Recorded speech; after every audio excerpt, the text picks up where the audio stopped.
வணக்கம். நிஜங்கள் இது தீர்வுகளுக்கான களம். நம்பிக்கை துரோகம் எதிரிகிட்ட இருந்து வருதில்ல, அது சில சமயம் உறவுகள் கிட்ட இருந்து, நண்பர்கள் கிட்ட இருந்து வருது.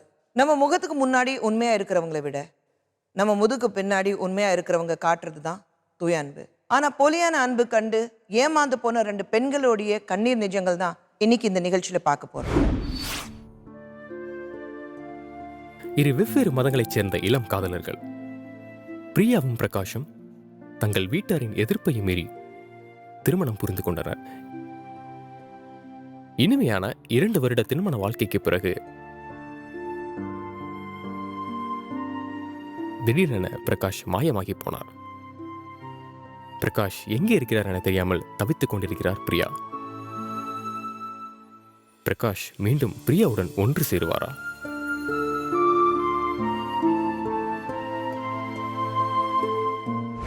என்னோட பேர் பிரியா. நான் திருப்பூர்லேருந்து வரேன்.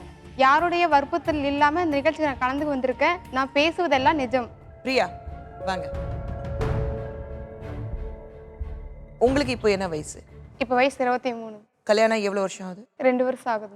அப்போ 21 வயசு 21 வயசுல மேரேஜ் பண்ணேன். காதல் திருமணம்? ஆமாங்க. ஓகே, ஸோ உங்களுக்கு கலப்பு திருமணம் கிடையாது, ஒரே ஜாதியில சேர்ந்தவங்க. அப்போ வீட்டில் எதுக்கு எதிர்ப்பு தெரிவிச்சாங்க? வீட்டில் எதுக்கு தெரியும், எங்கள் அத்தை வந்து வரதட்சணை 25 பவுன் கேட்டாங்க, 2 லட்சம் பணம் கேட்டாங்க. வந்து ஊரில் வந்து கொஞ்சம் நிலம் இருக்குங்க மேடம், அது வந்து எங்கள் பையன் பேர் எழுதி வை, அப்போ நீ என் பையன் கூட வாழலாம். இல்லையா நான் வேற ஒரு பொண்ணை பார்த்து கல்யாணம் பண்ணி வச்சுக்கிறேன் அப்படின்னு சொல்லிட்டாங்க.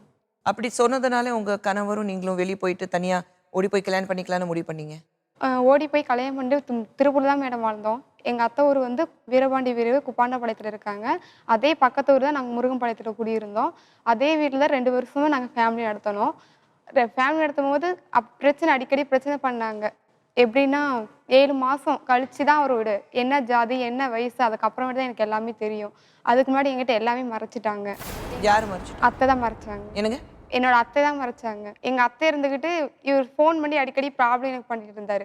இந்த மாதிரி கால் பண்ணாதீங்க, என் ஃபேமிலி வந்து ரொம்ப கஷ்டப்படுற ஃபேமிலி, அதனால் எங்களெல்லாம் லவ்லாம் பண்ண முடியாதுன்னு சொல்லிட்டு 3 மாதம் செல்லு சுவிட்ச் ஆஃப் பண்ணி வச்சுருந்தேன். யாரு? நான் தாங்க மேடம். சரி.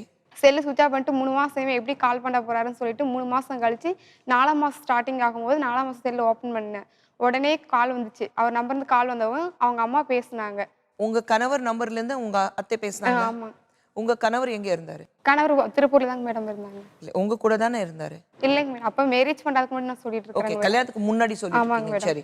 அத்தை இருந்துகிட்டு என்ன சொன்னாங்கன்னா, இந்த மாதிரி என் பையன் நல்ல பையன் தான், நீ லவ் பண்ணுமா, நான் வந்து உனக்கு ஹெல்ப்ஃபுல்லா இருக்கேன்னு சொல்லியிருந்தாங்க. சரின்னு சொல்லிட்டு நானும் என் பையன் இல்லைன்னா நீ செத்துருவோன்னு சொல்றாங்க அப்படின்னு சொல்லிட்டு சரிங்க நானும் லவ் பண்றேன்னு சொல்லி 2 பேரும் மனவிருப்பம் 2 வருஷம் லவ் பண்ணோம். கோயம்புத்தூர்ல வேலை பார்த்துருக்கும் 2 பேரும் லவ் பண்ணோம். லவ் பண்ணிட்டு 2014 வந்து மேரேஜ் பண்ணோம். மேரேஜ் பண்ணது வந்து மாமனாருக்கு பிடிக்கலைங்க. அத்தை மட்டும் சம்மதிச்சு அவங்க தான் எனக்கு தனியாக ஒரு வீடை பார்த்து அவங்க தான் எல்லாமே எனக்கு பண்டி வச்சாங்க. பண்டி வச்சுட்டு 8 மாதம் இருக்குங்க மேடம். 8 மாதம் கழிச்சு தான் மறுபடியும் என் மாமனாருக்கு இந்த விஷயம் தெரிஞ்சிச்சு, மேரேஜ் ஆன விஷயம் தெரிஞ்சிச்சு.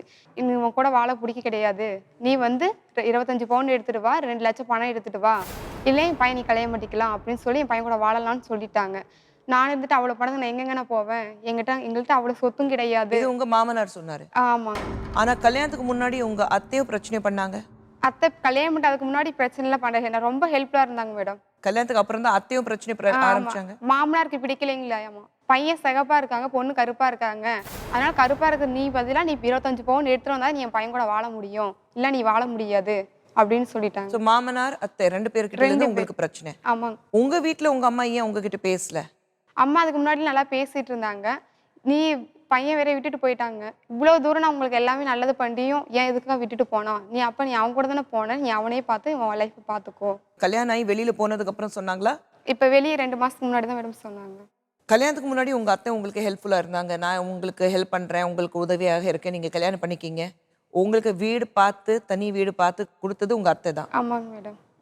பிரச்சனை எதுக்காக ஆரம்பிச்சது? வரதட்சணை பிரச்சனைங்க. நீ பொண்ணு அப்படியே கல்யாணம் பண்ணிக்கிட்டா, அதனால தான் பொண்ணு வீட்டுல இருந்து எதுவுமே வரல? ஆமாங்க. 7.5 பவுன் கொடுத்துருக்கங்க மேடம்.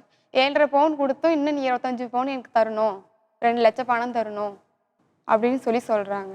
சரி. அதுக்கு முன்னாடி நான் வேற 5 மாசம் கருப்பமா இருந்தேங்க மேடம். அத்தை என்ன பண்ணாங்கன்னா, ஜூஸ்ல மாத்திரை நல்லா பவர்ல மாத்திரை வாங்கிட்டு வந்து ஜூஸ்ல போட்டு கலந்து கொடுத்து 5 மாசம் குழந்தையும் களைச்சிட்டாங்க. என்னோட சர்டிஃபிகேட்டும் என்கிட்ட இல்லை. என் சர்டிஃபிகேட்டும் அடமானத்துக்கு போயிடுச்சுங்க மேடம். என்கிட்ட இப்போ எந்த ஒரு ஆதாரமே இல்லாமல் நான் உட்காந்துருக்குறேன். இப்போ கணவரும் கைவிட்டுட்டாரு, பெத்தவங்களும் கைவிட்டுட்டாங்க. நான் எங்கே மேடம் நான் போலீஸ் ஸ்டேஷன் போனேன். அவங்களும் எனக்கு சாதகமாக பேசுகிற மாதிரி இல்லை. இல்லைம்மா, போலீஸ் ஸ்டேஷன் அப்புறம் நான் சொல்கிறேன், கல்யாணத்துக்கு முன்னாடி அப்பா அம்மா ஏன் எதிர்த்தாங்க? எங்கள் ஹஸ்பண்ட் திருப்பூருங்க மேடம். திருப்பூர் நம்ம எங்கே தெரியாத இடத்துல நீ எது கல்யாணம் பண்ண போகிற அப்படின்னு சொல்லி சொன்னாங்க. ஏதோ ஒரு ஊர்னா அதுக்கு நம்ம ஊர்லயே கொடுக்க முடியும், வெளியூர்லேருந்து அவங்களே ஒரு மாப்பிள்ளை பார்த்துருந்தாங்கன்னு அமைச்சிருப்பாங்க. அது ஒரு காரணம் தானே? வெளியூர்ல வேலை பார்க்குறாரு, அது ஒரே காரணத்துக்காக அப்பா அம்மா வேண்டான்ட்டாங்களா? ஆமாங்க மேடம். அவங்க நல்லவங்களா கேட்டவங்களே தெரியாது. பையன் என்ன பண்ணுவான், எப்படி இருப்பான், உன்னை எப்படி வச்சு பார்த்துக்குவான், பக்கத்துல கூட நாங்கள் பார்த்துக்குவோம். அம்மா அப்பா போய் பையன் வீட்டில் போய் பேசியிருக்கலாமே. அவங்க வந்து பேசுற நிலைமைக்கு அவங்க ஒத்து வரலைங்க மேடம். நீ பவுன் கொடுத்தாதானே ஒத்து வருவேன், இல்லை நான் பேச மாட்டேன் அப்படின்னு சொல்லி பெத்தவங்களும் அவங்களும் சொல்லிட்டாங்க. அப்பா அம்மாவுக்கு ஆரம்பத்துல இருந்து தெரியும் இந்த மாதிரி பிரச்சனை இருக்கு. ஆமாங்க. வரதட்சணை பிரச்சனை வரும், அப்பா அம்மாவுக்கு தெரியும். ஆமாங்க மேடம். அது தெரிஞ்சு நீங்க கல்யாணம் பண்ணிக்கிட்டீங்க. ஆமாங்க மேடம். எங்க வீட்டுக்கார இருந்துட்டு எனக்கு எதுவும் தேவையில்லை, நான் என் பொண்டாட்டி கூடயே இருந்துக்கிறேன் அப்படின்னு சொல்லிட்டாருங்க மேடம். சரி, அப்போ இந்த 2 வருஷம் உங்களுடைய வாழ்க்கையில உங்க கணவர் சைட்ல இருந்து ஏதாவது பிரச்சனை உங்களுக்கு வந்ததா? வந்ததுங்க மேடம். என்ன பிரச்சனை வந்தது? ஏன்னா எங்க 2 பேத்தையும் வாழ விடாம அடிக்கடி டார்ச்சர். ஃபாதர்னு சொல்லிட்டு சர்ச்சோட ஃபாதர் கிறிஸ்டின் மேடம். யாரு? எங்க வீட்டுக்கார் கிறிஸ்டின். அதனால ஃபாதர் இருந்துக்கிட்டு அவங்களை வாழ விடக்கூடாது, அவங்க எப்படி வாழ்ந்துறாங்கன்னு சொல்லி ஃபாதர் இருந்துட்டு எங்களுக்கு நாங்கள் எங்கே போனாலும் ஃபாலோ பண்ணுறது, அவங்க என்னென்ன பண்ணிட்டு இருக்காங்க அப்படின்னு சொல்லி ஃபாதர் தான் மேடம் இதுக்கு எல்லாமே. ஃபாதரே என்னோட மாமியார் மட்டும்தாங்க மேடம். ஒரு விஷயம் நீங்க புரிஞ்சுக்கணும். சரி. ஃபாதரோ அவங்க மாமியார் பிரச்சனை பண்றதை விட உங்க கணவர் உங்ககிட்ட போய் சொல்லி கல்யாணம் பண்ணிக்கிட்டாரு, அது உங்களுக்கு புரியுதா? ஃபர்ஸ்ட் ஸ்டார்டிங் எனக்கு போய் சொல்லி கல்யாணம் பண்ண தெரியாதுங்க மேடம். அதுதான் சொல்றேன். உங்களுக்கு உங்க கணவருக்கு எவ்வளவு வருஷம் வித்தியாசம்? அவர் கல்யாணம் பண்ணும்போது 19 வயசுங்க மேடம். மறைச்சு கல்யாணம் பண்ணிட்டாங்க. உங்களை விட சின்ன வயசு? ஆமாங்க. 2 வயசு சின்னவர். 1 வயசு சின்ன வயசு. எனக்கு மேரேஜ் பண்ணும்போது 21 வயசு. அப்போ ஆரம்பத்துல இருந்து கல்யாணம் ஆன புதுசுல இருந்து உங்களுக்கு மாமியார் குற்றம் சொல்றதோ இல்ல சர்ச் ஃபாதர் குற்றம் சொல்றதோ இல்ல சுத்தி இருக்கிறவங்க குற்றம் சொல்றதை விட முதல்ல உங்க கணவர் பாருங்க, அவர் உங்ககிட்ட போய் சொல்லி கல்யாணம் பண்ணிக்கிட்டாரு. ஆமாங்க மேடம். இந்த விஷயமா உங்க கணவர்கிட்ட கேள்வி கேட்கலையா நீங்க? கேள்வி கேட்டேங்க மேடம். என்ன சொன்னாரு? நான் பொய் சொன்னதால நீ என் கூட இருக்கிற, நான் உண்மையை சொன்னதா நீ என் கூட இருந்திருக்க மாட்டேன், அதனால தான் நான் பொய் சொல்லி தான் அதனால கல்யாணம் பண்ணிக்கிட்டேன், என்னை மன்னிச்சிரு அப்படின்னு சொல்லி சொன்னாருங்க மேடம். சரி, அப்புறம் உங்க கணவர் சைட்ல இருந்து என்ன டார்ச்சர் வந்தது? என்ன டார்ச்சர்னா நகை தொல்லை டார்ச்சர். என் பையனை விட்டுட்டு போயிரு, என் பையன். உங்க மாமியார் பிரச்சனை. சரிங்க. நான் சொல்றேன், உங்க கணவர் உங்களுக்கு என்ன தொல்லை கொடுத்தாரு? அவர் எந்த தொல்லையும் கொடுக்கலைங்க மேடம். அவர் எந்த தொல்லை கொடுங்க? உங்ககிட்ட அடிக்கிறதும் சண்டை போடுறதும் எந்த ஒரு தொல்லையுமே நல்லா பாசமா வச்சு பாத்துக்கிட்டாருங்க மேடம். உங்க கணவர் உங்ககிட்ட நல்ல பாசமா பாத்துக்கிட்டாருங்க. சரி, போய் சொல்லி கல்யாணம் பண்ணிட்டாரு, அதுக்காக நீங்க அவர்கிட்ட சண்டை போட்டீங்களா? சண்டை போடலைங்க மேடம். நீங்க போடலைங்க. சரி, மனசு ஒத்து போச்சு. அப்புறம் மதம் என்ன, ஜாதி என்ன? ஆமாங்க மேடம். சரி, ஸோ உங்களுக்கு பிரச்சனை உங்க மாமியார் உங்க மாமனார். ஆமாங்க மேடம். அந்த சைட்ல இருந்தா பிரச்சனை இருந்தது, வரதட்சணை பிரச்சனை. ஆமாங்க. முதல் குழந்தை உங்க மாமியார் சொன்னீங்க மாத்திரை எல்லாம் கலந்து கொடுத்தாங்க. இப்போ குழந்தை இருக்கா உங்களுக்கு? இப்போ குழந்தை இல்லைங்க. குழந்தை இல்லை. இல்லைங்க மேடம். கணவர் எப்போ காணாம போனாரு? இப்போ 2 மாசத்துக்கு முன்னாடிங்க மேடம். 2 மாசத்துக்கு முன்னாடி. எங்க போனாரு, எப்படி போனாரு? அபோஸ் நானா அம்மா வீட்டுக்கு போயிட்டு 3 மாசம் அங்க இருந்தாங்க மேடம். சரி. 3 மாசம் இருக்கவும் சரி, ராஜாங்கிறதான் எங்களுக்கு மேரேஜ் பண்ணி வச்சது. அவர் கூப்பிட்டு வாடா தம்பி அங்கேயே உட்காந்தேன்னா இப்படி நம்ம வந்து லைஃப்பை காப்பாற்ற முடியும்னு சொல்லிட்டு நீ இங்கே வந்து லைஃப் நடத்திக்கோ அப்படின்னு சொல்லி நாங்கள் வந்து உங்களை பார்த்துக்குறோம், வீடு நாங்கள் பிடிச்சி கொடுக்குறோம், நீ என் கம்பெனியில் வேலை செய்யன்னு சொல்லி கூட்டிகிட்டு போனாருங்க மேடம். யார் கூட்டிகிட்டு போனா? என்னை கல்யாணம் பண்ணி வச்ச ஒரு ராஜாங்கிறவர் என்னையும் ஹஸ்பண்டை கூட்டிகிட்டு போயிட்டுங்க மேடம்.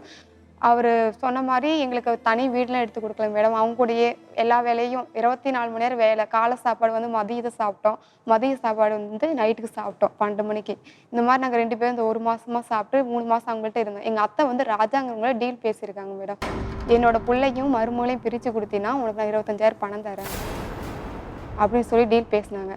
அந்த அண்ணன் எங்கிட்ட உண்மையை சொல்லிட்டாருங்க மேடம். ஆமாம் பாப்பா, உங்கள் மாமி இந்த மாதிரி சொன்னிச்சு, உன் லைஃப்பை நீ பார்த்துக்கோ சரி அப்படின்னு சொல்லினாருங்க. அதுக்கப்புறம் இடையில வந்து எங்க வீட்டுக்காரர் ஒரு பொண்ணுகிட்ட சொல்லியிருக்காரு, என் ஒய்ஃப் கூட எனக்கு வாழ பிடிக்கல. உங்க ஹஸ்பண்ட் சொல்லியிருக்காருங்க. எதுக்கு சொல்லியிருக்காரு? இல்லை நான் சும்மா விளையாடுதான் பிரியா சொன்னேன், சத்தியமானு சீரியஸாக நீ எடுத்துக்காத, நான் விளையாடுதான் பிரியா சொன்னேன்னு சொன்னாருங்க மேடம். நானும் நீங்கள் பேச வேண்டாங்க, உங்களுக்கு என்னென்ன தேவை நான் எல்லாமே நான் செஞ்சுறேன், ஆனால் நீங்கள் பேசணும், என்ன நீ வாழ பிடிக்குன்னு சொன்னீங்களோ நீங்கள் என்கிட்ட பேச வேணாம். நாங்கள் 2 பேரும் பேசாமலே இருந்தாங்க மேடம். பேசாமல் இருக்கவும் இடையில அப்புறம் என்கிட்ட பேசினாங்க, தயவு செஞ்சு பேசாதீங்க, எனக்கு கஷ்டமாக இருக்குது, உங்களை நம்பி நான் வந்தான்னு நீங்களே என்னை வாழ பிடிக்குன்னு சொல்லிட்டீங்க. அதுக்கப்புறம் மறுபடியும் அவரும் மனசரங்கி பேசுகிறாரு. நானும் பேச போனதுக்கு அவர் ஒரு வார்த்தை சொல்லிட்டாருங்க மேடம். அசிங்கமாக ஒரு வார்த்தை சொல்லிட்டாரு. அசிங்கமாக பேசவும் நான் இருந்துட்டு கோவிச்சுட்டு நான் வந்து அழுதுட்டு வீட்டில் படுத்துட்டேங்க மேடம். அடுத்த நாள் காலையில் அவர் வந்துட்டு கோயம்புத்தூர் கிளம்பி போயிட்டாருங்க மேடம். எங்கெங்கே போகிறீங்கன்னு சொல்லி கேட்டேன். வேலைக்கு தான் இப்படி எனக்கு கிளம்பிட்டு இருக்கேன் அப்படின்னு சொல்லிட்டு போனாருங்க மேடம். அங்கே போய் கேட்டால், இல்லை உங்கள் வீட்டுக்கார் கோயம்புத்தூருக்கு போயிட்டாரு, உங்கள் பெரியப்பாக்கு யாரும் அவங்க பெரியப்பாக்கு உடம்பு சரியில்லை, கோயம்புத்தூர் ஹாஸ்பிட்டல் சேர்த்துருக்காங்க, அதனால் நான் பார்க்க போகிறேன்னு சொல்லிட்டு போனவர் தான். அடுத்த நிமிஷம் நான் கால் பண்ணேங்க மேடம். காலையில் நாட்டுச்சுன்னு வந்துச்சு. 4 நாள் வெயிட் பண்ணி பார்த்தேங்க மேடம். 4 நாள் எந்த ஒரு தகவல் எதுவுமே இல்லை. எங்கள் அத்தைக்கு ஃபோன் பண்ணி விசாரித்தேன். அத்தை எங்கள் வீட்டுக்காரர் எங்கே இருக்காங்க சொல்லுங்க அத்தை, உங்கள் காலில் கூட விழுந்து அழுகிறேன், நான் அவர் தான் என்னை கூட்டிகிட்டு இருந்தார், அவர் தான் எனக்கு கடைசி வரைக்கும் சொல்லுங்க அத்தை, எனக்கு என்ன தெரியும், என் பையன் உன் கூட தானே வந்தான் அப்படின்னு சொல்லி பேசிட்டாங்க மேடம். இல்லைங்க அத்தை, நீங்களே எங்கள் வீட்டுக்காக தான் ஒட்டுக்கா போயிருக்கிறீங்க, எங்கே இருக்காங்கன்னு சொல்லுங்க அப்படின்னு நான் சொல்லி கேட்டதுக்கு, எனக்கு தெரியவே தெரியாது, முடிஞ்சா நீ போய் சாவில்லைன்னா நீ எதுக்கு உயிரோடு இருக்கிற, எதுக்கு என் பையன் கூட இருக்கிற. இப்போ நீங்க சொன்னீங்க உங்களுக்கு அபார்ஷன் ஆனதுக்கப்புறம் குழந்தை கலைஞ்சதுக்கப்புறம் நீங்க உங்க அம்மா வீட்டுக்கு போனீங்க. ஆமாங்க. அம்மா ஏத்துட்டாங்களா? அம்மா ஏற்றுக்கிட்டாங்க. ஏற்றுக்கிட்டாங்க. நல்லபடியா பார்த்துட்டாங்க? நல்லபடியாக பார்த்துக்கிட்டாங்க. உங்க புருஷனை ஏத்துட்டாங்களா? புருஷனையும் So, ஏற்றுக்கிட்டாங்க. அம்மா சைட்ல இருந்து உங்களுக்கு பிரச்சனை கிடையாது. பிரச்சனை இல்லைங்க மேடம். அப்ப ஏன் இப்போ அம்மா வீட்ல தான் இருக்கீங்களா? அம்மா வீட்டில் தான் இருக்காங்க. இப்போ அம்மா வீட்ல தான் இருக்கீங்க. ஆனா எங்களுக்கு வந்த தகவல் நீங்க அம்மா வீட்ல இல்ல, நீங்க ஒரு மகளிர் குழு கூட தான் இருக்கீங்க. அம்மா வீட்டில் இருந்துட்டு விட்டுட்டு போனவர் இந்த மாதிரி சொல்கிறாங்க மேடம். அப்புறமேட்டுக்கு 3 மாதம் 4 நாள் ஆச்சுங்களா, வரவே இல்லை. அத்தைகிட்ட சொன்னால் அவங்களும் ஒரு மாதிரி அசிங்கமான வார்த்தை கேட்டாங்க. நம்மளை வீட்டுக்காரரும் கை விட்டுட்டாரு, நம்ம அத்தையும் இந்த மாதிரி சொல்லிட்டாங்க, ஆத்திர கொடுத்தா அவங்களும் அந்த மாதிரி சொல்லிட்டாங்கன்னு சொல்லிட்டு நான் போய் ஏதோ ஒரு கோவத்தில் போயிட்டு அரளி விதையை சாப்பிட்டேங்க மேடம். பாய்சன் சாப்பிட்டு உடனே அங்கே ஜிஹெச் ஹாஸ்பிட்டல் போய் என்னை அட்மிட் பண்ணிட்டாங்க, பக்கத்து வீட்டுக்காரங்களும் சேர்ந்து. அட்மிட் பண்ண பிறகு அடுத்த நாள் காலையில் எங்கள் வீட்டுக்காரர் வந்துட்டாரு மேடம். 10 மணிக்கெலாம் வீட்டுக்காரர் வந்துட்டாரு. வந்து 1 வீக் ஃபுல்லாக கூட இருந்தாருங்க மேடம். நல்லா பார்த்துக்கிட்டாரு, நல்லா பார்த்துட்டு எந்த ஒரு ப்ராப்ளமே இல்லாத நல்லா வச்சுக்கிட்டாருங்க மேடம். ஒரு வாரம் நீங்க ஹாஸ்பிட்டல்ல இருக்கும்போது நீங்க எங்க 4-5 நாள் காணாம போயிட்டீங்க? நான் கேட்டேங்க என்ன மேடம். சொன்னாரு? அவர் சொன்னதுக்கு வந்து நான் அவினாஷ் ஃப்ரெண்டு வீட்டில் இருந்தேன். அவினாசி பாதாளத்துல இருந்தாலும் பொண்டாட்டிக்கு ஒரு ஃபோன் பண்ணி கேட்கறதுக்கு இல்ல? கேட்டதுக்கு நான் ஃப்ரெண்டு வீட்டில் தான் இருந்தேன், ஃப்ரெண்டு வீட்டில் இருந்தால் சாதிச்சிட்டாருங்க. ஃப்ரெண்ட் வீட்ல ஃபோன் இல்ல, ஃப்ரெண்ட் கிட்ட ஃபோன் இல்ல, அந்த ஃபோன் வெளியில ஃபோன் இல்ல. அந்த ஃபோன் நம்பர் பண்ணி கேட்டேங்க மேடம். ஒரு அம்மா நம்பர் தான் ஃப்ரெண்டு நம்பர் தான் கால் பண்ணேன்னு சொல்லி கேட்டதுக்கு, இல்லைம்மா இந்த மாதிரி கோயம்புத்தூர் தான் உங்கள் வீட்டுக்காக இருந்தார், அவினாசியில் போக கிடையாது, கோயம்புத்தூர் தான் இருந்தார், என்கிட்ட செல்லு வாங்கி பண்ணாரு அப்படின்னு சொல்லி சொன்னாங்க மேடம். அடுத்த நாள் கேட்டது அவர் எதுவுமே பதில் பேசலை. நீ வீட்டுக்கு வா நான் சொல்லிக்கிறேன்னு சொல்லிட்டு கடைசி வரைக்கும் எதுவுமே சொல்லலைங்க மேடம் என்கிட்ட. சரி, இப்போ உங்களுடைய பிரச்சனை என்ன இருக்கு? என் பிரச்சனை என்னங்க, எனக்கு எங்கள் வீட்டுக்காரர் வேணுங்க மேடம். எங்க இருக்காரு? எங்கே இருக்கான்னு எனக்கு தெரியல, எங்கள் அத்தை தான் எங்கேயும் மறைச்சி வச்சிருக்காங்க மேடம். பிரியா, இதுக்கு முன்னாடி உங்க வீட்டுக்காரர் காணாம போனாரு, ஒரு ஃபோன் கால் கிடையாது, ஆமாம் வேற ஒரு பொண்ணு கிட்ட எனக்கு வாழ பிடிக்கலன்ட்டாரு, ஆமாம் அப்படி நீங்க சொன்னீங்க ஒரு தடவை ஒரு அசிங்கமா அவங்க கிட்ட பேசினாரு. ஆமாம். கோயம்புத்தூர்ல இருந்து உலகத்துல எங்க இருந்தாலும் ஃபோன் பண்ணணும்னு நான் நினைச்சா பண்ணலாங்க மேடம். பண்ணலாம். அப்புறம் ஏன் அதுக்கு மாமியார் தான் காரணம் சொல்றீங்க? உங்க கணவர் தான் அதுக்கு காரணம் சொல்லுங்க. கடைசி வரைக்கும் அவர் இருந்துகிட்டு என்னை வந்து என்ன சொன்னாருன்னா, எங்க அம்மா இது இல்லை, நான் கல்யாணம் பண்ண தெரியுதுல்ல உங்க வீட்டுக்காருக்கு? தெரியும் ஏமாத்த தெரியுதுல்ல? தெரியுதுங்க. பொய் சொல்லி கல்யாணம் பண்ண தெரியுதுல்ல? அப்புறம் அதாங்க மேடம், அவர் வந்தாதான் எனக்கு என்ன ஏதுன்னு எதுக்காக விட்டுட்டு போனாரு. அப்புறம் ஏன் உங்க மாமியார் பிடிச்சி வச்சிருக்காங்கன்னு சொல்றீங்க? அவங்களே இதுக்கு உடந்துங்க மேடம். முதல்ல உங்க கணவர்கிட்ட கேளுங்க. அவர் வெளியே அவங்க தான் மேடம் அவளுக்கு மறைச்சு வச்சிருக்காங்க, அவங்க வந்தாங்க மேடம், நான் கேட்க முடியுமே. நான் முதல்ல உங்க கணவர் மீட்டு கொடுங்க தான் சொல்லணும். நான் கேட்டுட்டேங்க மேடம், பணிவாகவும் நான் கேட்டேன். காலையில் விழுந்து ஒரு நாள் நைட்டு ஃபுல்லா விடிய அவங்க வாசலே படுத்து கிடந்து அப்பயும் மனசு இறங்கவே இல்லை, கழுத்து பிடிச்சி வெளியே துரத்தி விட்டாங்க மேடம். இப்போ உங்க கணவர் வந்தாருன்னா மறுபடியும் கணவரோட சேர்ந்து வாழ்வீங்க? வாழுவாங்க மேடம். மறுபடியும் ஏமாத்த மாட்டாருன்னா என்ன நிச்சயம்? ஏமாத்த மாட்டாருங்க மேடம். அந்த நம்பிக்கை உங்களுக்கு இருக்கு? இருக்குங்க மேடம். பேசினா கண்டிப்பா அவர் ஒத்து வருவாருங்க மேடம். இப்போ எல்லாத்தையுமே நான் இழந்துட்டு நிற்கிறேங்க மேடம். எனக்குன்னு ஒன்றுமே இல்லைங்க மேடம். நான் தங்கறது கூட இடம் இல்லாமல், போட்டுக்கு துணி கூட இல்லாமல் 2 ட்ரெஸ்ஸை வச்சு நான் போட்டுட்டு இருக்கேங்க மேடம். இப்போ இவரும் கைவிட்டுட்டு போயிட்டாருன்னா நான் எங்க மேடம் போய் நிற்பேன்?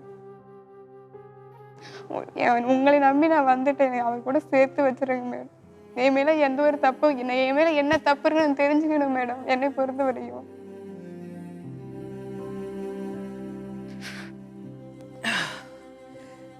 சில நேரத்தில் என்ன சொல்கிறதுன்னு தெரியாமல் முழிச்சிட்டு இருப்போம்.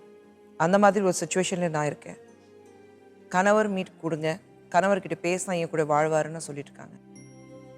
கணவர் காணாமல் போகிறதுக்கு மாமியார் தான் காரணம், அம்மாவும் வீட்டு விட்டு துரத்துட்டாங்க, நடு தெருவில் நிற்கிறேன், என்ன செய்யுதுன்னு எனக்கு தெரியல. ஏற்கனவே ஒரு தடவை தற்கொலைக்கு முயற்சி செஞ்சுருக்கிறாங்க. இன்னைக்கு அவங்களுக்கு அடைக்கலம் கொடுத்தது ஒரு மகளிர் குழு. அம்மா வணக்கம். வணக்கம். நீங்க தான் இந்த குழுவோட தலைவி? ஆமாங்க மேடம். விஜயா? ஆமாங்க மேடம். நீங்க உப தலைவி தீபா. நீங்க எல்லாரும் அந்த குழுல இருக்கீங்க. ஆமாங்க. நீங்க எல்லாரும் திருப்பூர்ல இருந்து வந்திருக்கீங்க? திருப்பூர்ல இருந்து வந்திருக்கோம் மேடம். பிரியாவை எங்க சந்திச்சீங்க? அந்த பிள்ளை வந்து எங்கள் ஏரியாவில் தான் குடியிருந்துச்சு மேடம். புருஷன் பொண்டாட்டி தான் இருந்தாங்க, 2 வருஷம் வாழ்ந்தாங்க. அதில் இப்போ கொஞ்ச நாளாகவே மாமியார் வீட்டுக்கு போகிறேன்ட்டு போயிட்டாங்க. அப்போ தான் இந்த பிள்ளைக்கு உடம்பு சரியில்லை அப்படின்னு சொல்லி ஹாஸ்பிட்டலில் வச்சுருந்தாங்க. அதுக்கு பிறகு கொஞ்ச நாள் காலி பண்ணிட்டு போயிட்டாங்க, வீட்டை காலி பண்ணிட்டு போயிட்டாங்க. அப்புறம் இப்போ பார்த்தா எங்களுக்கு அன்றைக்கி ஒரு பிரச்சனை என்னைக்கு தான் தெரியும் மேடம். இந்த பிள்ளை அனாதையாக நடுத்தருவில் நின்று அழுதுட்டு இருந்துச்சு. ஒரு வீட்டில் வந்து அடைக்கலமாக இருந்தாங்க. அவங்க கூப்பிட்டு எங்களுக்கு சொன்னாங்க, யாருமே இல்லை இந்த பிள்ளைக்கு, அம்மா அப்பாவும் வரமாட்டாங்க, பெத்ததாய் வந்து மகனை கூட்டிகிட்டு போய் வச்சுக்கிட்டாங்க, அதனால் இந்த பிள்ளைக்கு என்ன பண்ணுறது அப்படின்னா, சரி நீங்கள் எல்லாம் வாங்க, அவங்க வீட்டில் போய் நம்ம கேட்போம், என்ன சொல்கிறாங்கன்னு பார்ப்போம்னு சொல்லி நான் எல்லாத்தையும் குழுவில் எல்லாத்தையும் கூட்டிகிட்டு போனேன் மேடம். கூட்டிகிட்டு போய் நாங்கள் வந்து போராடினோம். போராடுற போது அவங்க ஒரு தீர்ப்பே சொல்லலை. அப்புறம் அவங்க அம்மா ஆளே இல்லை, பூட்டிட்டு போயிட்டாங்க. பூட்டிட்டு போகட்டி அப்புறம் நாங்கள் போலீஸ் வந்துருச்சு. போலீஸ் வரவிட்டி எங்களுக்கு கச்சேரி கூட்டி போயிட்டாங்க. கச்சேரியில் போகட்டியுமே இவ்வளோ பெண்கள்லாம் வரக்கூடாது, நாங்கள் பார்த்துக்குறோம், நீங்கள் எல்லாம் எல்லோரும் போயிருங்க, நாங்கள் அந்த பிள்ளைக்கு ஒரு நல்ல தீர்ப்பாக நாங்கள் சொல்கிறோம் அப்படின்னு சொன்னாங்க. அப்புறம் நாங்கள் சரி வந்துட்டு வேனை பிடிச்சி வீட்டுக்கு வந்துட்டோம். இந்த பிள்ளையும் இன்னொரு பிள்ளையும் விட்டுட்டு வந்துட்டோம். வந்ததுக்கு பிறகு அவங்க அம்மா அப்பாவை கூட்டிகிட்டு ஒரு பாதர் ஒரு வக்கீல் 2 பேர் வந்திருக்காங்க. வந்ததில் போலீஸு ஒரு நடவடிக்கை எடுக்கலை. இந்த பிள்ளை தனியாக இருந்ததுனால ஒரு பணங்காசும் இல்லை, ஆளும் இல்லை, எந்த ஒரு சப்போர்ட்டும் இல்லை. அதனால் நீங்கள் போங்க, உனக்கு 16 நாளில் சொல்லி அனுப்புகிறேன் போங்கன்னு சொல்லி வீட்டுக்கு அனுப்பிட்டாங்க. வீட்டுக்கு வந்து அந்த பிள்ளை நிற்கிறதுக்கு யார் வீட்லேயுமே இடம் கொடுக்கணும். நீ இருந்தால் ஏதோ ஒன்று ஆகிட்டீங்கண்டா பின்னாடி நாங்கள் யார் பதில் சொல்கிறது. அந்த அம்மா வந்து ஆளை விட்டு அவளை யார் வீட்லையும் வைக்கக்கூடாது, ஒன்று அனாதை ஹாஸ்டல் வச்சுரு, அப்படி இல்லையா அவங்க ஊரோட. அப்படி சொன்னது பிரியாவோட மாமியார்.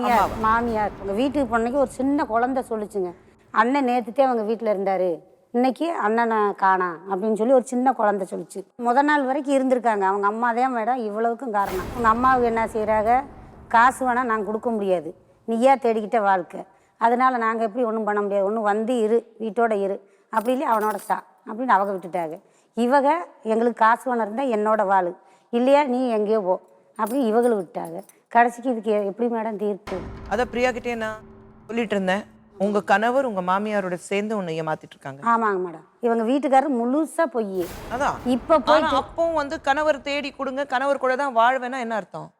நல்லா வாழ்ந்தாங்க மேடம், 2 வருஷம் நல்லா வாழ்ந்தாங்க, எங்க ஏரியாவில் தான் வாழ்ந்தாங்க. 2 வருஷம் நல்லா வாழ்ந்தாங்கன்னா ஆமாம். இப்போ பையன் அம்மா வீட்டுல இருக்கான். ஆமா, இப்போ அம்மா பேச்சை கேட்டுட்டு ஒழிச்சு வச்சிருக்காங்க, அவங்க தான் வச்சிருக்காங்க. ஒளிச்சு வச்சிருந்தா அந்த குழந்தைக்கு தெரிஞ்சிருக்காது, தெருவில் இருக்குது குழந்தைக்கு தெரிஞ்சிருக்காது. கண்டிப்பாக அம்மா வீட்டுல இருந்து வெளியில போறான் வர்றான் நார்மலா வாழ்ந்துட்டு இருக்கான். அதுக்காக அந்த குழந்தைக்கு தெருவில் இருக்குது குழந்தைக்கு தெரிஞ்சிருக்கு, அந்த பையன் அங்கேதான் இருக்காங்க. ஆமா, இப்போ நாங்க போறத வச்சுட்டே மேடம் மறைச்சு வச்சிருக்காங்க. இப்போ நாங்க போய் பிரச்சனை பண்ணோம்ல, அதுக்கு பிறகு மறைச்சு வச்சிருக்காங்க. அதுக்கு முன்னாடியெல்லாம் நல்லா தான் இருந்திருக்கேன். இப்போ நாளைக்கு அந்த பையன் இந்த நிகழ்ச்சி மூலமா போலீஸ் வச்சுட்டு அந்த பையனை கூப்பிட்டு, டே நீ பொண்டாட்டி இப்படி ஏமாத்திட்ட, நீ பொண்டாட்டி கூட தான் வாழணும், அவன் பாட்டுக்கு எனக்கு பொண்டாட்டி கூட வாழ இஷ்டமே இல்லை சொல்லிட்டான்னு என்ன பண்ணுவீங்க? இப்போ 2 வருஷம் வாழ்ந்திருக்கேன்ல மேடம். நீங்க கட்டாயப்படுத்தி வாழ வைக்க முடியுமா ஒருத்தனை? அந்த பிள்ளை அந்த வாழ்ந்தா நான் அவனோட வாழ்வே, இல்லாட்டி எனக்கு அந்த பொண்ணு சொல்லிட்டு இருக்கான், அந்த பையன் நாளைக்கு வந்து எனக்கு உன் கூட வாழ பிடிக்கல. இப்போ அவங்க அம்மா பேச்சை கேட்டுட்டு அந்த பையன் மாறுறான். நல்ல பையன் தான் அவன்.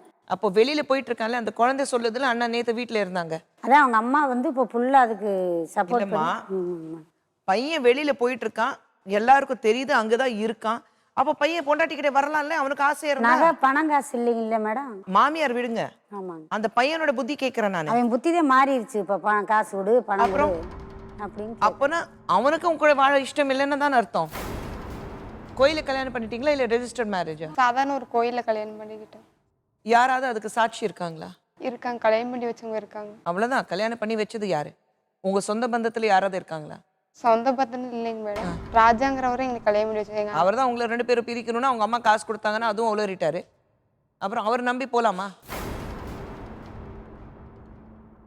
எங்க வீட்டுக்கார மேலதான் எனக்கு முழு நம்பிக்கையா இருந்துட்டு, அதனாலதான் நம்பிக்கை வச்சு. ஹலோ ஹலோ ஜெமினி அவர்களா? சொல்லுங்க. வணக்கங்க, சன் டிவி நிஜங்கள் நிகழ்ச்சியிலிருந்து குஷ்பு பேசுறேங்க. உங்க பையன் இப்போ எங்க இருக்கான்? எங்க இருக்கான்னு அந்த பொண்ணை கேட்டதான் தெரியுங்க. பிரியா கிட்ட தான் கேட்கணுமா? ஆமா ஆமாங்க, அவங்க 2 பேரும் தான் ஒன்னா இருந்தாங்க 1 வருஷமா. சரிங்க, 2 வருஷம் ஒன்னா இருந்தாங்க, அதுக்கப்புறம் உங்க வீட்டுக்கு தானே வந்துட்டான்? இல்ல எங்க வீட்டுக்கு வரலீங்க. ஏன் சின்ன குழந்தைய வந்து சொல்லிடுச்சு, அண்ணன் நேத்து வரைக்கும் வீட்டுல தானே இருந்தாங்க, நாங்க பார்த்தோம். சரிங்க, எங்க வீட்டுக்கு வரலீங்க. ஏன்னா அவங்க 2 பேரும் தான், நான் தான் சரி அதோட போயிட்டு போறான்னு விட்டுட்டேங்க. சரிங்க, அப்படியே உங்க பேச்சுக்கு வரேங்க. சரிங்க. உங்க பையன் காணோம், நீங்க அதுக்கு போலீஸ்ல புகார் கொடுத்தீங்களா? தேடுறதுக்கு முயற்சி பண்ணீங்களா? ஆமாங்க, கொடுக்கறது கொடுத்துருக்குறேங்க, இங்க ஸ்டேஷன்ல கொடுத்துருக்குறேங்க. எந்த ஸ்டேஷன்ல கொடுத்துருக்கீங்க தெரிஞ்சுக்கலாமா? இங்க திருப்பூர் பழஞ்சி வளைங்க. எப்போ கொடுத்தீங்க? கொடுத்து இப்போ 1 வாரம் ஆச்சு மேடம். கொடுத்து 1 வாரம் ஆகுது. ஆமாங்க. உங்க பையன் எவ்வளவு நாளா காணோம்? அது வந்து சொல்லித்தாங்க எனக்கு தெரியும். அவதான் வந்து இந்த மாதிரி போயிட்டா அப்படி என்ன பண்ணுன நீ என் பையனை என்ன பண்ணுன்னு கேட்டதுக்கு இல்ல இங்கதான் வந்திருக்காப்பு அவன் சொல்றா அப்படிங்க.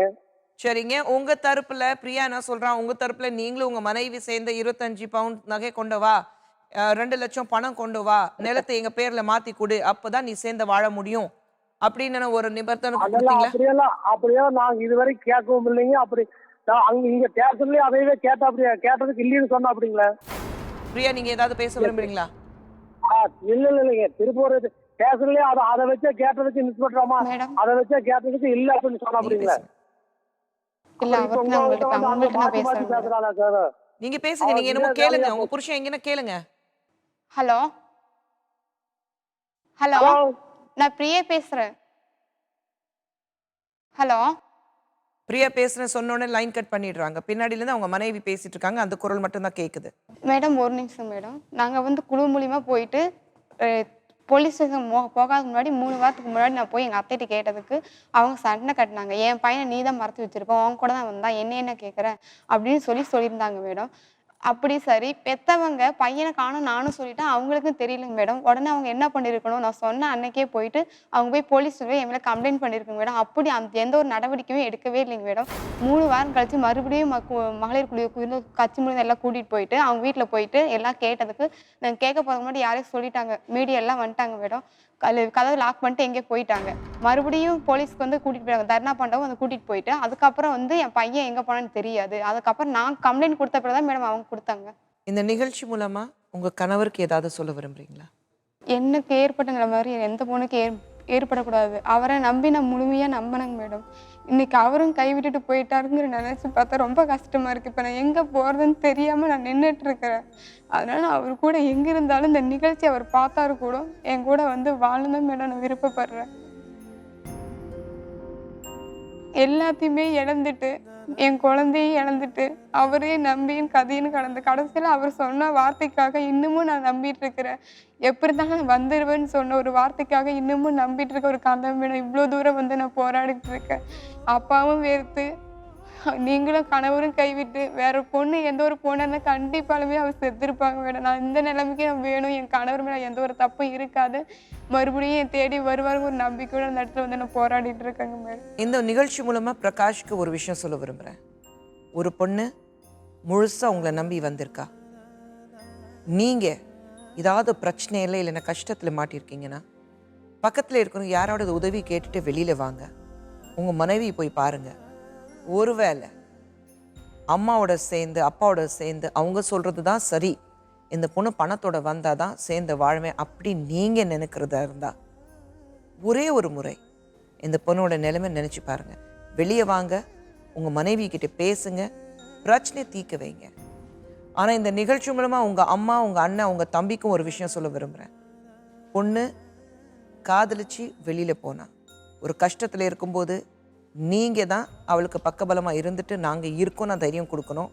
ஆனா துரதிருஷ்டவசமா நீங்களும் அவளை கைவிட்டு அவளை தனியா விட்டுட்டு எங்கேயும் இருக்கீங்கன்னு எனக்கு தெரியல. எப்படிதான் மனசு வருது உங்களுக்கு? ஒருவேளை பிரியா மேல தப்பு இருந்தாலும் தயவு செஞ்சு பக்கத்துல வந்து அவளுக்கு நாங்க இருக்கோன்னு ஒரு வார்த்தை சொல்லுங்க, மிகப்பெரிய உதவியாக இருக்கும். இப்போ பார்க்க போற கதை ஒரு பெண்ணுக்கு மறுபடியும் கண்ணீர் கதை, ஆனா கொஞ்சம் வித்தியாசமாக இருக்கு. என்னென்ன பார்ப்போம். என் பேர் விஜி, நான் சென்னையிலேருந்து வர்றேன். யாருடைய வற்புறுத்தலும் இல்லாமல் இந்த நிகழ்ச்சிக்கு வந்திருக்கேன். நான் பேசுவதெல்லாம் நிஜம். உங்க பேர் விஜி? என் பேர் விஜி மேடம். விஜி, எத்தனை பசங்க இருக்காங்க? பொண்ணு ஒன்று பையன் ஒன்று மேடம். என்ன வயசு ஆகுது? பையனுக்கு 9 வயசு, பொண்ணுக்கு 6 வயசு மேடம். சரி, கொஞ்சம் பின்னாடி போவோம். உங்க கணவர் பேர் அசோக்? அசோக் ராஜ். அசோக் ராஜ். லவ் மேரேஜ் பண்ணிக்கிட்டீங்க, வீட்டில் எதிர்த்து போய் கல்யாணம் பண்ணீங்களா? அப்படிலாம் இல்லை மேடம், எங்கள் வீட்டில் யாருக்கும் தெரியாது. பழக்கமான உடனே அவங்க அக்கா வீட்டுக்கு இட்டுன்னு போய் தான் கல்யாணம் பண்ணாங்க. அப்புறமேட்டு வந்து இருந்தோம், நல்லா தான் மேடம் இருந்துச்சு வாழ்க்கை. அப்புறமா கொஞ்சம் ஒரு 5 வருஷம் நல்லா இருந்துச்சு. அப்புறம் இவர் ஒரு மாதிரி குடிக்க செய்ய ஒரே சண்டை போட இது மாதிரி வேலைக்கு போகாமல் செய்யாமல் இருந்தார் மேடம். வேலைக்கு போகல. வேலைக்கு அப்புறம் என்ன வருமானம் என்ன இருந்தது? குடும்பத்தை எப்படி பார்த்துக்கிட்டீங்க? வண்டிக்கு போவார், பாதி கொடுக்கறது பாதி அவர் குடிச்சு இது பண்ணுறது செய்கிறது. குடிக்க பழக்கம் பாதியில வந்தது? பாதியில இருந்து முன்னாடி இல்ல? ஃபர்ஸ்ட் இல்லை, அதுக்கப்புறம் தான் வந்தது. பழக்கங்கள் நிறைய நிறைய பழக்கங்கள்லாம் வந்துச்சு. பொண்ணுங்க தொடர்பில் குடிப்பழக்கம், குடிச்சிட்டு வந்து கூட ரொம்ப இதாக பண்ணுறது. நான் அப்போ கூட எதுவுமே கண்டுக்கல மேடம். அப்புறம் அம்மா இடையில இறந்துட்டாங்க. இறந்த உடனே ஊரில் தான் இருந்தோம். அப்புறமேட்டு இங்கே சென்னைக்கு வந்து இருந்தோம். சென்னைக்கு வந்து இருந்ததில் இவர் வேலைக்கு போகிறது, 1 மாதம் வேலைக்கு போனால் 2 மாதம் வீட்டில் இருக்குது, அந்த மாதிரி இருந்தார். சரின்னு நானும் எதுவும் கண்டுக்கல. தாத்தா ஒருத்தர் ஊரில் இருந்து அப்பப்போ செலவுக்கு காசு போட்டு விடுவார். அதை பார்த்துக்கிட்டு நானும் வீட்டு வேலைக்கு போயிட்டு நான் இருந்தேன். இவர் வர வர ரொம்ப ஒரு மாதிரி ஆயிட்டாரு. சரின்னு சொல்லிட்டு இவர் வந்தாதான் 1 மாதம் கூட ஆகும் மேடம். வெளி வண்டிக்கு போயிட்டாரு. 1 மாதம் ஆகும், 20 நாள் ஆகும், 40 நாள் கூட ஆகும். வந்தால் 4000 5000 கொண்டுட்டு வர்றது, கொண்டு வந்து கொடுத்துட்டு அது காலியாகிற வரைக்கும் இருக்கிறது. பக்கத்து வீட்டில் 500 ரூபா வாங்கி கொடுத்தா வண்டிக்கு போகிற நிலைமைக்கு, அந்த நிலைமைக்கு வச்சுட்டாரு. சரி சொல்லிட்டு நான் பார்த்துட்டே இருந்தேன். அவர் வந்து இப்படி கொடுத்தும் நம்மளுக்கு கொடுக்காத மாதிரி இருக்குது சொல்லிட்டு, சரி நம்ம பசங்களை நம்ம தான் பார்த்துக்கணும்னு சொல்லிட்டு நான் வேலை பார்த்துட்டு பசங்களுக்கு ஃபீஸ் கட்டிட்டு பார்த்துட்டு இருந்தேன் மேடம். இவர் வந்தால் கொடுக்குறத வாங்கிக்குவேன், இல்லைன்னா நான் வேலை பார்க்குறத வச்சு சமாளிச்சுட்டு இருந்தேன். அப்புறமேட்டு என்னாச்சுன்னா, பக்கத்தில் ஒருத்தவங்க வந்து பேச்சுலராக வந்து இருந்தாங்க. பேச்சுலராக வந்து இருக்கவும் அவங்களோட சொந்தக்காரங்களாம் எங்கள் வீட்டை சுற்றி இருந்தாங்க. நான் அவங்க கூட வந்து நான் பேசி பழகி இருப்பேன். இவங்க வந்து பக்கத்தில் அவங்களோட சொந்தக்காரங்க பசங்க கூட வந்து ரூமில் தங்கிட்டு இருந்தாப்புல. இவர் வந்து என்னோட நடவடிக்கையை பார்த்துட்டு செஞ்சுட்டு இருந்திருப்பாங்க போல். இவர் பேச்சுலராக இருந்தவர். அவர் பேர் என்ன? கருணாமூர்த்தி. கருணாமூர்த்தி. பார்த்துட்டே இருக்கும். பக்கத்து வீட்ல இருந்தாரு. பக்கத்தில் பேச்சுலராக இருந்தாங்க. அவரோட சொந்தக்காரங்க என் வீட்டு பக்கத்தில் இருந்தாங்க. அங்கே வருவார், அவங்க வீட்டில் சாப்பிடுவார், போவார், அந்த மாதிரி இருந்தார். நான் பசங்களை வச்சுட்டு இருக்கையில் எல்லாரு கூடயும் பேசுகிறேன். அப்போ அவங்க கூட பேசுகிற மாதிரி பேசி பழகையில் இவர் வந்து என்னோட இதெல்லாம் புரிஞ்சுட்டு என்கிட்ட பேசார். ஃபஸ்ட்டு நல்ல விதமாக தான் பேச ஆரம்பிக்கும். இந்த பசங்களுக்கு எது ப்ராஜெக்ட் செய்யணுன்னா அவர் பைக் வச்சுருக்கிறாரு. அண்ணா இது போய் வாங்கின்னு வந்து கொடுங்கண்ணான்னு சொன்னால் போய் வாங்கின்னு வந்து கொடுப்பாரு. காலையிலேருந்து சாயந்தரம் 10 மணி வரைக்கும் விளையாடுறது, சீட்டு விளையாடுறது. நான் எதுவுமே கண்டுக்கல மேடம். என்ன தான் பண்ணுறாங்கன்னு பார்ப்போன்ட்டு நானும் அமைதியாக இருந்தேன். இவர் என்ன பண்ணிட்டாரு, என்னோட இதை புரிஞ்சுட்டு எங்கூட கொஞ்சம் கொஞ்சமாக பேச ஆரம்பிச்சிட்டார். பேச ஆரம்பிக்க நான் என்ன பண்ணேன், நானும் பேசிட்டேன். இவர் என்ன பண்ணார், கொஞ்ச நாள் எங்கள் வீட்டுக்கு வர்றது போகுது இல்லைன்னு சொல்லிட்டு இவர் வந்து பேச்சுவார்த்தையிலே ஒரு வாட்டி என்ன பண்ணார், கையை பிடிச்சி இழுத்துட்டாரு. இல்லை என்னை உனக்கு பிடிச்சிருக்கு, நான் பேசுவேன் அப்படின்னு சொல்லிட்டு எங்கள் வீட்டுக்காரு வராதப்போ இவர் என்கிட்ட பேச செய்ய அப்புறம் 1 வருஷம் பழக்கமாக இருந்துச்சு மேடம். கணவர் இருக்கும்போது கருணாமூர்த்தி ப்ராப்ளம் ஏற்பட்டுச்சு. அப்போ கருணாமூர்த்தி உங்களுக்கு கூப்பிட்டு இருந்தனால நீங்க கணவர் விட்டுட்டு குழந்தைங்க தூக்கிட்டு கருணாமூர்த்தி கூட போயிட்டேன் மேடம். அப்போ கம்ப்ளைண்ட் கொடுத்திருக்காரு உங்க கணவர்? ஆமா, எங்க பொண்டாட்டியை வந்து கடத்தி வச்சிருக்கிறான் கருணாமூர்த்தின்னு கம்ப்ளைண்ட் கொடுத்துட்டாங்க. சரி, அப்போ நீங்க ஆசைப்பட்டதானே போனீங்க? ஆமா மேடம். அப்போ கணவர் மேல உங்களுக்கு இருக்க கோபம், கணவர் எங்களை சரியா பாத்துக்கல, குடும்பம் சரியா நடத்தல, காதல் திருமணம் செஞ்சவங்க நீங்க இன்னொரு கல்யாண வாழ்க்கையிலேயே இருக்கீங்க. உங்க கணவர் கட்டின தாலி உங்க கழுத்துல இருக்கு. அப்படி இருந்தும் இன்னொரு ஆம்பளையோட பழக்கத்தை வச்சுட்டு அவங்க கூட போயிட்டீங்க. அப்போ எந்த ஆம்பளைக்கு கோவம் வராது? அவர் கொலைகாரம் இருந்தாலும் சரி, கோவம் வருமா வராதா? வரும் மேடம், கோவம் வரும் தான். எந்த தைரியத்துல கருணாமூர்த்தி கூட போனீங்க? இப்போ வந்து அவங்க கூட பழக்கம் இருக்குன்னு தெரிஞ்சு போச்சு மேடம். சரி, தெரிஞ்சு போய் பிரச்சனை ஆயிருச்சு. சரி, நான் பண்ணது தப்பு தாங்க, நான் இனிமேல் வந்து நான் மாத்திக்கிறேன், என்னோட இதை நான் மாத்திக்கிறேன், இனிமேலாவது நான் கரெக்டா இருந்துக்கிறேன்னு சொல்லிட்டு நான் எவ்வளவோ கெஞ்சி பார்த்துட்டேன் மேடம்.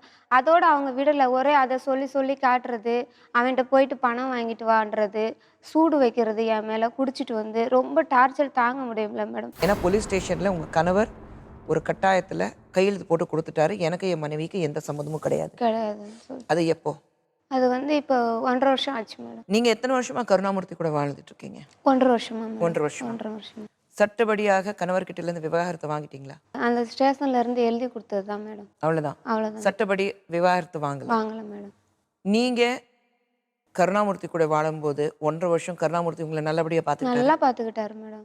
2 மாசத்துக்கு முன்னாடி இந்த மாதிரி எங்க வீட்டுல கல்யாணம் பண்ண சொல்றாங்க, நான் வந்து கல்யாணம் பண்ணிக்கிறேன், நீ வந்து எனக்கு சப்போர்ட் பண்ணு நான் உன்னையும் பார்த்துக்கிறேன், அந்த பொண்ணையும் பார்த்துக்கிறேன்.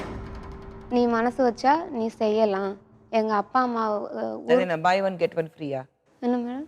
இல்லை ஒன்று வாங்கினா ஒன்று இலவசமாக கொடுப்பாங்க அந்த மாதிரி அப்படி பேசி சொல்கிறாரு மேடம். நான் சொன்னேன், நான் எப்படி விட்டு கொடுக்க முடியும்? நானும் ஒரு பொண்ணு, அந்த ஒரு பொண்ணு வாழ்க்கையும் போயிடும். இப்போ வந்து நீங்கள் தெரியாமல் கல்யாணம் பண்ணிடுவீங்க. நாளைக்கு தெரிஞ்சு போய் அந்த பொண்ணு வாழ்க்கை போயிடும். நான் ஒத்துக்க மாட்டேன். நான் வந்து நீங்கள் என்னை நம்பி தானே வான்னு சொன்னீங்க, நான் வந்துட்டேன். இப்போ இந்த மாதிரி சொன்னீங்கன்னா நான் என்ன பண்ணுறதுன்னு அவர் வந்துட்டு ஊருக்கு போகிறேன்னு சொல்லிட்டு இவர் என்ன பண்ணிட்டாரு, போய் பொண்ணு பார்த்துட்டு வந்திருக்கிறாரு. Very good. என்னைக்காவது உங்களை கல்யாணம் பண்ணிக்கிறேன்னு சொல்லியிருக்காரா? கல்யாணம் பண்ணிட்டாரு மேடம். உங்களுடைய வேற ஏதாவது ஆதார் கார்டோ அல்லது பாஸ்போர்ட்டோ இல்லை வேற ஏதாவது 2 வீலர் லைசன்ஸ் ஏதாவது வச்சிருக்கீங்களா? யாரோடது? நீங்க யாரோடது மேடம்? உங்களுக்கு ஏதாவது இருக்கா? எனக்கு ஆதார் கார்டு, ஓட்டர் ஐடி இருக்குது மேடம். ஓட்டர் ஐடி இருக்குல்ல, ஓட்டர் ஐடியில் கணவர் பேர் என்ன இருக்கு? அசோகராஜ் தான் மேடம். ஆதார் கார்டில் என்ன பேர் இருக்கு? அசோகராஜ் தான் மேடம். அப்புறம் எப்படி நீங்க கருணாமூர்த்திக்கு மனைவி ஆவீங்க? இப்போ 1 வருஷம் மேடம் கல்யாணம் பண்ணாம தான் மேடம் இருந்தாப்புல. சரி. கல்யாணம் பண்ணாம தான் மேடம் வாழ்ந்துட்டு இருந்தோம் புருஷன் பொண்டாட்டியாக. இப்போதான் மேடம் 8வது மாதம் தான் மேடம் கூட்டு போய் வடபழனியில் கல்யாணம் பண்ணாப்புல. கல்யாணம் பண்ணிட்டு நான் உன்னை நல்லாதாம்மா வச்சுக்கிருவேன் அப்படின்னு சொல்லிட்டு தான் மேடம் அந்த எனக்கு வேற கல்யாணம் பண்ண நீ ஒத்துக்கோ அப்படின்னு சொல்லி தாலி கட்டினதுக்கு அப்புறம் சொல்றாரா? எனக்கு கல்யாணம் பண்ணிட்டு அதான் கேட்டேன் நான். அவர் பொறுத்த வரைக்கும் எதுனா ஆடி மாசம் செயலா இது? எனக்கு கூட்டு போய் கல்யாணம் பண்ணிட்டு தான் மேடம் இந்த பிரச்சனையை அவர் பேசினாரு. நீங்க பண்றது சரி உங்களுக்கு தோணுதா? நம்பி வந்துட்டேன் மேடம் நான். அதை நான் கேட்கறது ஒண்ணுதான். நீங்க பண்றது சரின்னு உங்களுக்கு படுதா? நான் பண்ண தப்பு தான் மேடம். இன்னைக்கு நீங்க கஷ்டப்படுறீங்க. ஆமாம் மேடம். இப்போ 45 நாளா கருணாமூர்த்தியை காணோம். எங்க இருக்காருன்னு நீங்க தேடிட்டு இருக்கீங்க. நீங்க என்ன எதிர்பார்க்குறீங்க? அவர் வேணும் மேடம். அவர் தான் வேண்டாம் தெளிவா இருக்காரு. நீ இன்னொன்று கல்யாணம் பண்ணிக்கிறேன், அவளும் பார்த்துக்கிறேன், உன்னையும் பார்த்துக்கிறேன்னுங்கிறாரு. அது எப்படி மேடம் ஒத்துக்க முடியும்? நீங்க யோசிக்கணும். நீங்க ஒரு தப்பு பண்ணிட்டு வீட்டு விட்டு வெளியில வந்துட்டீங்க. தனி மனுஷி கிடையாது, 2 குழந்தைங்க எவ்வளோ இருக்காங்க. சொன்னேன் மேடம், கேட்கலையே மேடம் அவங்க. யாரு கேட்கல? கருணாமூர்த்தி. என்னது? அடிச்சாலும் பிடிச்சாலும் என் புருஷனோடே இருக்கிறாரு தூக்கிட்டு வந்தாரா உங்கள? அப்படின்ட்டு நைட்டு 12 மணிக்கு வண்டி அனுப்பிச்சு விட்டு தூக்கிட்டு வந்தாரா? தூக்கிட்டு வரல மேடம். நீங்க உங்க காலால தானே நடந்து போனீங்க, விருப்பத்தோட தானே நீங்க போனீங்க. ஆமா மேடம். அப்புறம் போலீஸ் ஸ்டேஷன்ல உங்க கணவர் எழுதி கொடுக்கும்போது ஐயோ வேண்டாம் நான் தப்பு பண்ணிட்டேன் கணவர் கூட தான் இருப்பேன்னா சொல்லிட்டு போனீங்களா? நான் தப்பு பண்ணிட்டேன். புருஷனோட போனீங்களா? எழுதி கொடுக்கும்போது கருணாமூர்த்தி கூட தானே போனீங்க. ஆமா மேடம். அப்புறம் என்ன? யாரு தப்பு சொல்றீங்க? தப்பு உங்க மேலே இருக்கு. எது நம்பி போனீங்க? நீங்க தனி மனுஷி கிடையாது, 2 குழந்தைங்க உங்களை நம்பி இருக்காங்க. சரி, வடபழனி கல்யாணம் பண்ணிக்கிட்டீங்க நீங்க சொல்றீங்க. முதல் கணவர்கிட்ட நீங்க விவாகரத்தை வாங்கல. கொஞ்சமாவது சட்டம் உங்களுக்கு தெரிஞ்சிருக்கும்ல. சட்டப்படி அது சரி வருமா? அதான் மேடம் 1 வருஷமா இருந்தேன் மேடம் நான். நீங்க இவர் கூட 1 வருஷம் இருந்தீங்க. ஆனா அதுக்கு முன்னாடி 10 வருஷம் அசோக்ராஜ் கூட வாழ்ந்திருக்கீங்க. அவர் மூலமா தான் 2 குழந்தை பெற்றிருக்கீங்க.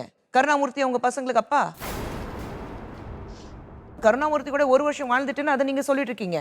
அசோக்ராஜ் கூட எத்தனை வருஷம் வாழ்ந்தீங்க? அப்போ கூட அவங்க கிட்ட பண்ண தப்புன்னு தான் கூட கேட்டேனே மேடம் அசோக்ராஜ் கிட்ட. அப்புறம் தான் அதையே சொல்லி சொல்லி சொல்லி குடிச்சிட்டு வந்து ஒரே அடிச்சு சித்திரவதை பண்ண நான் என்ன மேடம் பண்ணுவேன்? எல்லாமே ஏதோ ஒரு சந்தர்ப்பம் சூழ்நிலையில் இதுதான் நமக்கு சரி வரும்னா நீங்க நினைச்சிட்டு வெளியில போயிட்டீங்க விஜய். அந்த சந்தர்ப்பம் சூழ்நிலை உங்க கணவர் சரியில்லை, உங்களுடைய மைண்ட் சரியில்லை, கருணாமூர்த்தி உங்க மேலே ஏதோ ஒரு அக்கறை காமிச்சாரு. அப்போ நீங்க இதுதான் உலகம் நினைச்சிட்டு நம்பி போயிட்டீங்க. இன்னைக்கு ஏமாந்துட்டு உட்காந்துட்டு இருக்கீங்க. காசு பணம் எல்லாம் இழந்துட்டு உக்காந்துருக்குறேன் மேடம். வீட்டு வாடகை கொடுக்க கூட 2 மாசம் ஆச்சு மேடம் வீட்டு வாடகை கொடுத்து. பசங்களுக்கு ஃபீஸ் கட்டலாம 1 வாரம் வீட்டில் இருந்துச்சுங்க மேடம். ஸ்கூலை விட்டு நிறுத்திட்டாங்க மேடம். சட்ட ரீதியாக இது எந்த அளவுக்கு சரி வரும்னு எனக்கு தெரியல. சட்ட ரீதியாக பேசுறதுக்காக ஒரு வழக்கறிஞர் இங்கே வந்திருக்கிறாங்க. 2 பெண்களின் கதை, 2மே காதல் திருமணம், 2 பேருக்கு பிரச்சனை, 2 பேர் கணவரை தேடிட்டு இருக்காங்க. எங்கே இருக்காருன்னா தெரியல. ஒருத்தர் வீட்டு விட்டு போனாரு, எங்கே இருக்காருன்னா தெரியல. திரும்பி வருவாரா இல்லையான்னா தெரியல. எனக்கு கணவரை மீட்டுக்கு கொடுங்கன்னு சொல்லிட்டு இருக்காங்க பிரியா. அதே மாதிரி விஜி ஒருத்தனை நம்பி வெளியே வந்தாங்க. இன்னைக்கு அவனே நான் இன்னொரு கல்யாணம் பண்ணிக்கிறேன் ஆனால் உன்னையும் பார்த்துக்கிறேன் அப்படி சொல்லிக்கிறாரு. நம்ம மத்தியில் சென்னை ஹைகோர்ட் வழக்கறிஞர் செல்வி சுதா வந்திருக்கிறாங்க. சுதா வணக்கம். சுதா, நீங்கள் ஆரம்பத்துலேருந்து இவங்க 2 பேருடைய கதை கேட்டீங்க. ஃபர்ஸ்ட் பிரியா கிட்ட போவோம். நீங்க என்ன நினைக்கிறீங்க? கணவர் உண்மையிலேயே அவங்க மாமியார் பிடிச்சி ஒளிச்சி வச்சிருக்கிறாங்களா, இல்லை கணவரும் பணம் கொண்டு வரட்டும் அப்புறம் பார்த்துக்கலாங்கிறாரு? அது 2 பேர் பிரச்சனையும் நான் உன்னிப்பாக கவனித்தேன். பிரியாவோட பிரச்சனையை நீங்கள் பார்த்தீங்கன்னா, ஆரம்பத்தில் மாமியார் அவங்களுக்கு உதவி செய்ததும், திருமணம் ஆன பின்பாக வரதட்சணை கொடுமை மாமனாரோடு சேர்ந்து செய்ததும் பார்த்தால் இதற்கு கணவரும் உடந்தையாக இருப்பாரோன்னு ஒரு சந்தேகத்தை ஏற்படுத்துது. இவங்களோட திருமணம் காதல் திருமணம். உண்மையான அது காதல் திருமணமாக இருந்தால் இவர்களுக்கு அவங்க மேலே காதல் இருக்குது, அவருக்கு இவங்க மேலே காதல் இருந்துச்சுன்னா வரதட்சணை ஒரு பிரச்சனை கிடையாது 2 பேருக்கு இடையில. ஸோ இவங்களை தேடி வந்திருக்கலாம். அவர் எங்கே இருக்காருன்னு தெரியாத சூழ்நிலை இவங்க தேடிட்டு இருக்காங்க. உங்களுக்கான தீர்வு என்னவாக இருக்கும்னா, சட்டப்படி கணவர் காணவில்லைன்னு நீங்கள் முதல்ல போலீஸ் ஸ்டேஷனில் கம்ப்ளைண்ட் கொடுத்தீங்களா? இது வரையும் கொடுத்துருக்கீங்க. நீங்கள் சொன்னீங்க உங்கள் மகளிர் அமைப்போட. கம்ப்ளைண்ட் கொடுத்து எவ்வளோ நாள் ஆச்சு கம்ப்ளைண்ட் கொடுத்து? 1 மாதம் ஆகும். 1 மாதங்கள் ஆகிட்டு நீங்கள் காவல்துறை அணுகினீங்களா? மறுபடியும் என்ன கம்ப்ளைண்ட் நான் கொடுத்துருந்தேன், என்ன நடவடிக்கை எடுத்தார்கள் என்று காவல் நிலையத்தை நீங்கள் அணுகுனீங்களா? போய் பேசினாங்க மேடம். என்ன சொல்கிறாங்க? நவம்பர் 5ஆம் தேதி பையனை ஒப்படைக்கிறீங்கன்னா கோர்ட்டுக்கு தான் இந்த கேஸ் நாங்கள் எழுதி கொடுப்போம் அப்படின்னு சொல்லி. ஸோ இவங்களுக்கான தீர்வு என்னன்னா HCPன்னு போடணும். அதாவது வந்து ஹேபியஸ் கார்பஸ் பெட்டிஷன். ஒரு நபர் காணவில்லை என்றால், கணவனோ இல்லைனா அண்ணன் தம்பியோ இல்லை தங்கை யாராவது காணவில்லை என்றால் நீங்கள் உயர் நீதிமன்றத்தை அணுகி மனு தாக்கல் செய்யும் பட்சத்தில் நீதிபதிகள் வந்து உத்தரவிடுவாங்க. கன்சன்ட் போலீஸ் ஸ்டேஷனுக்கு, ஜூரிஸ்டிக்ஷன் போலீஸ் ஸ்டேஷனுக்கு நீங்கள் ஸோ பர்சன் வந்து காணவில்லை, நீங்கள் தேடி கண்டுபிடிச்சி கொடுங்கன்னு உயர் நீதிமன்றம் உத்தரவிடுவாங்க. அதுக்கு நீங்கள் நீதிமன்றத்தை தான் அணுகணும். ஒன்று. இன்னொன்று, உங்கள் வழக்கை நான் பார்க்கும்போது மாமனார் மாமியார் 2 பேருமே வந்து டவுரி ஹராஸ் பண்ணியிருக்கிறாங்க. ஸோ நீங்கள் வந்து 2 பேர் மேலேயும் டவுரி ஹராஸ்மெண்ட்டு கம்ப்ளைண்ட் கொடுக்கணும். குழந்தைய வந்து கரு கலைச்சாங்கன்னு நீங்கள் சொன்னீங்க. அது வந்து இல்லீகல். ஒரு குழந்தைய வந்து திசுவை வந்து கரு கலைப்பதற்கு தாய்க்கே உரிமை இல்லைன்ற சட்டம் சொல்லுது. கணவருக்கும் உரிமை இல்லை. மாமனார் மாமியார் ஏதோ சதி பண்ணி வந்து கரு கலைத்திருக்கிறனால வரதட்சணை சட்டத்தின் கீழவும் மிஸ்கேரேஜ் ஆஃப் சைல்டு அந்த சட்டத்தின் கீழமும் வந்து நீங்கள் வந்து கம்ப்ளைண்ட் கொடுக்கணும். ப்ளஸ் வந்து உங்கள் கணவரை தேடி கண்டுபிடித்து கொடுக்க வேண்டும் என்று உயர்நீதிமன்றத்தில் தான் வழக்கு தாக்கல் செய்ய முடியும். எனக்கு தெரிந்து ஒருவேளை கிடைப்பதற்கான வாய்ப்புகள் இருக்கிறது. இந்த பொண்ணு இன்னும் நம்பிட்டு இருக்கு. கணவர் வந்துடுவாரு, எங்க மாமியார் சொல்ல பேச்சு சொல்லி தான் கேட்டு தான் அவர் அங்கே இருக்கிறாரு. வந்ததுக்கு அப்புறம் கட்டாயப்படுத்தி வாழ வைக்க முடியுமா?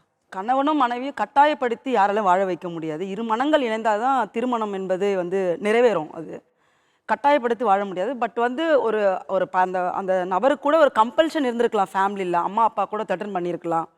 கொஞ்சம் நாட்கள் போனால் வந்து மனம் மாறுவதற்கான வாய்ப்புகள் உண்டு. அவங்க பேசுகிறது என்னென்னா, நாங்கள் 2 பேர் பேசிட்டாவே வந்து தீர்வு கிடைச்சிரும், நாங்கள் 2 பேரும் ஒன்றா வாழ்ந்துருவோன்னு. நிறைய குடும்ப நீதிமன்றங்களில் வர வழக்கில் நீங்கள் பார்த்தீங்கன்னா, கணவன் மனைவிக்கு ஏற்படுகின்ற பிரச்சனைகள் கவுன்சிலிங்கு போகும்போது கூட 2 பேரும் மனவிட்டு பேசி, சரி என்னோட தவறை நான் திருத்திக் கொள்கிறேன், உன்னோட தவறை நீ திருத்திக் கொள் என்று பேசிய பிறகு இருவரும் ஒன்று சேர்ந்த போன கதைகள் எல்லாம் பிரச்சனைகள்லாம் உண்டு. அது ஒரு வேளை ப்ளஸ்ஸாக பார்ப்போமே, அது நடக்கலாம் அப்படின்னு எதிர்பார்ப்போம். விஜய் பிரச்சனையை பொறுத்தவரையும் ஏற்கனவே கணவன் இருக்காரு. அவரோட நடந்த திருமணம் வந்து சட்டப்பூர்வமான திருமணம். அதே அவங்க விவாகரத்து மூலமாக நீதிமன்றங்களை அணுகி அவங்க விவாகரத்தே பெறாமல் சட்டப்பூர்வமான திருமணம் உறவு தொடர்ந்து கொண்டு இருக்க சமயத்தில் இன்னொரு நபர் எனக்கு ஆறுதலாக பேசினார், நான் அவரோட போனேன்றது சட்டம் ஏற்றுக்கொள்ளாது. நீங்கள் முதல் கணவர் வந்து டைவர்ஸ் பண்ணியிருந்து இவரை நீங்கள் கல்யாணம் பண்ணியிருக்கும் பட்சத்தில் உங்களுக்கு இப்போ வந்து என்ன பிரச்சனை வந்தாலும் நீங்கள் அவர் மேலே ஏதாவது வந்து நடவடிக்கை எடுக்க முடியும்.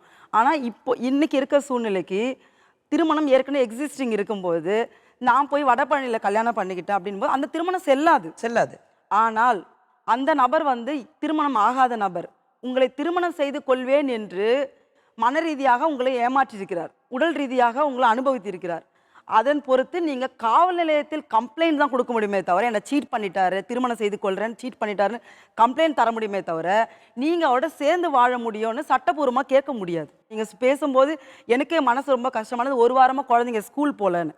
வருங்கால ஜென்ரேஷனை வந்து நீங்கள் எப்படிலாம் வந்து நீங்கள் உங்களோட தனிப்பட்ட விருப்பு வெறுப்புக்காக ஜென்ரேஷனை வந்து அசிங்கப்படுத்துறீங்க. நான் ரொம்ப கஷ்டப்படுறேன். நான் வீட்லேயே எனக்கு அந்த பொண்ணுக்கு எந்த தொடர்பு இல்லைன்னு சொல்லியிருக்கிறாரு. தம்பிக்கு தெரியும் நீங்க சொல்லி எல்லாருக்கும் தெரியும் மேடம். தெரியுமா? ஆனா அவர் வீட்ல என்ன சொன்னாரு? எனக்கு அந்த பொண்ணுக்கு எந்த தொடர்பு இல்லை, எல்லாத்தையும் விட்டுட்டு சொன்னாரா இல்லையா? நீங்க தானே சொன்னீங்க. ஃபர்ஸ்ட் அந்த போலீஸ் ஸ்டேஷன் மேட்டர்ல அப்படி சொல்லிட்டு வந்து தான் மேடம் ஊர்ல 10 நாள் கூட்டு போய் வச்சிருந்தாங்க அவங்க அப்பா. அதுக்கப்புறம் தான் மேடம் என்னைய கூட்டிட்டு வந்து அட்வான்ஸ் கொடுத்து நான் அப்போ கூட நான் ஊரில் தான் மேடம் இருந்தேன். வேறு வீடு பார்த்து அட்வான்ஸ் எல்லாம் கொடுத்துட்டேன், நீ உடனே கிளம்பி வான்னு சொல்லதுக்கப்புறம் தான் மேடம் நான் கிளம்பி வந்தேன். அந்த வீட்டுக்கு கூட அவங்களோட ப்ரூஃப் தான் மேடம் கொடுத்துருக்குறாங்க, இப்போ இருக்கிற வீட்டுக்கு கூட. எங்கேயாவது ஒரு தடவையாவது அவர் வந்து அவர் உங்கள் கணவரை விவாகரத்து பண்ணிட்டு வாங்க, நம்ம சட்டப்பூர்வமாக திருமணம் செய்து கொள்ளலாம் என்னைக்காவது சொல்லியிருந்தாரா? இல்லை நீங்கள் என்னைக்காவது கேட்டிருக்கலாமே? நான் கேட்டேனே அவங்க கிட்ட. கேட்டதுக்கு அவன் எங்க இருக்கிறான்னு தெரியல, நம்ம என்ன பண்றது. ஒரு வக்கீல் கிட்ட கேட்டேன் மேடம். நான் இந்த மாதிரி 1 வருஷம் ஆச்சு சார், இந்த மாதிரி எந்த இதுக்கு வரல சார், இவரை நான் மேரேஜ் பண்ணிக்கிற போறேன் சார், அவன் எங்க இருக்கிறான்னு தெரியுமான்னு கேட்டாங்க. எங்க இருக்கிறான்னு தெரியாது சார். ஃபர்ஸ்ட் இருக்கிற இடத்துல போய் விசாரிச்சு பார்த்ததுக்கு அவன் இல்லை, இங்க காலி பண்ணிட்டு போயாச்சு, எங்க இருக்கிறான்னு தெரியாதுன்னு சொல்லிட்டாங்க மேடம். அசோக் ராஜ். ஆமா மேடம். அதுக்கப்புறம் எந்த கான்டாக்ட் எதுவுமே இல்லை மேடம். பட் அப்படி அசோக் ராஜ் எங்கே இருக்காரு அப்படி இல்லைனாலும் அசோக் ராஜ் குடும்பம் எப்படி எங்கே இருக்குன்னு தெரியும்ல, அவன் அப்பா அம்மா எங்கே இருக்காங்கன்னு தெரியும்ல, அவன் ஊர் திருநெல்வேலி சைடு தெரியும்ல. கண்டுபிடிக்கிறதுக்கு எவ்வளோ நேரம்? அவங்க யாருமே எனக்கு தெரியாது, எங்க இருக்கிறான்னு தெரியாது சொல்லிட்டாங்களே மேடம். நீங்கள் எங்கே திருமணம் செய்தீங்களோ அங்கே அந்த ஜூரிஸ்டிக்ஷனில் கூட நீங்கள் வழக்கு தொடுத்துருக்கலாம். இல்லை நான் தாய் தந்தையர் எங்கே இருக்கிறாங்களோ அங்கே வந்து என் கணவர் இந்த அட்ரஸ் தான் இருக்காரு, நீங்கள் வந்து அங்கே ஒரு இருக்கிற நீதிமன்றங்களில் கூட நீங்கள் விவாகரத்து மனு தாக்கல் செய்திருக்கலாம். சும்மா வீட்டில் 4 பேர் வச்சு தான் மேடம் கல்யாணம் பண்ணாங்க. முதல் கல்யாணமா? ஆமாம் மேடம்.